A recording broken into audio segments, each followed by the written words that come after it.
Hi നമസ്കാരം, നിങ്ങളെ സ്വന്തം ആളിയെ വീണ്ടും വന്നിട്ടുണ്ട്.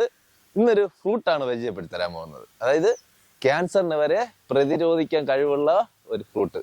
അവിടെ നമുക്കൊന്ന് കണ്ടാലോ? വാ. അളിയന്റെ പറമ്പിൽ വേറെ ചെടികളൊക്കെ ഉണ്ടല്ലോ. അതാണ്ടാ കുറ്റിമുല്ല, പിന്നെ വേറെ ഫ്രൂട്ട്സ് ഒക്കെ ഒത്തിരി ഉണ്ട്. അതൊക്കെ നമ്മൾ പരിചയപ്പെടുത്തി തരുന്നതായിരിക്കും. ഇന്ന് അളിയൻ പറഞ്ഞ ഫ്രൂട്ട്സ് ഇതാണ്. അവിടെ എന്ത് ഫ്രൂട്ട്സ് ആണെന്ന് നിങ്ങൾക്ക് മനസ്സിലായി കാണും. നമ്മുടെ നാട്ടിൽ ഇതിനെ ആത്തിച്ചക്ക അല്ലെങ്കിൽ മുള്ളാത്ത എന്നൊക്കെ പേരുണ്ട്. ഇനി ബാക്കി ഓരോ സ്ഥലത്ത് ഓരോ പേരുകളാണ്. അവിടെയുള്ള പേരുകൾ നിങ്ങൾ കമന്റ് ബോക്സിൽ കമന്റ് ആയിട്ട് ഇടുക. എന്തായാലും ഇത് ക്യാൻസറിന് ബെസ്റ്റ് ആണെന്നാണ് ഞാൻ കേട്ടിട്ടുള്ളത്. നമുക്ക് വേണമെങ്കിൽ ഗൂഗിളിൽ സെർച്ച് ചെയ്ത് നോക്കാം.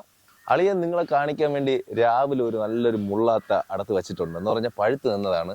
അത് കിളികളൊക്കെ കൊണ്ടുപോകണ്ടെന്ന് പറഞ്ഞാൽ അളിയൻ നേരത്തെ അടത്ത് വെച്ചു. അത് നിങ്ങൾക്ക് കാണിച്ചു തരാം. നല്ല പഴുത്തിട്ടുണ്ട്. അതിൻ്റെ ടേസ്റ്റ് എങ്ങനെയാന്ന് നോക്കാം.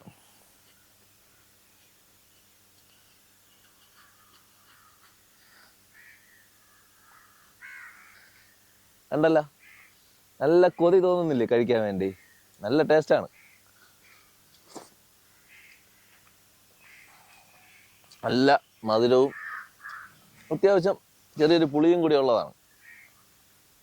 ഈ ഫ്രൂട്ട്സ് ഇത് നല്ല വിളഞ്ഞ് പഴുത്തതാണ്. നമുക്ക് വിളയുന്നതിന് മുമ്പ്, അതായത് പാകം ആവുന്നതിന് മുമ്പ് നല്ല രീതിയിൽ തോരൻ വയ്ക്കാനൊക്കെ കൊള്ളാമെന്ന് പറയുന്നുണ്ട്. അളിയൻ വെച്ചിട്ടില്ല, വേണമെങ്കിൽ നിങ്ങൾക്ക് അത് പരീക്ഷിച്ച് നോക്കാം. എന്തായാലും നല്ലൊരു ഫ്രൂട്ട്സാണ്. അപ്പോൾ അളിയൻ ഇന്നിവിടെ വൈൻഡപ്പ് ചെയ്യാണ്. ഞാൻ പതിവ് പറയും പോലെ എല്ലാവരും ഒരു ഫ്രൂട്ട്സ് ഉറപ്പായിട്ട് വീട്ടിൽ നടുക.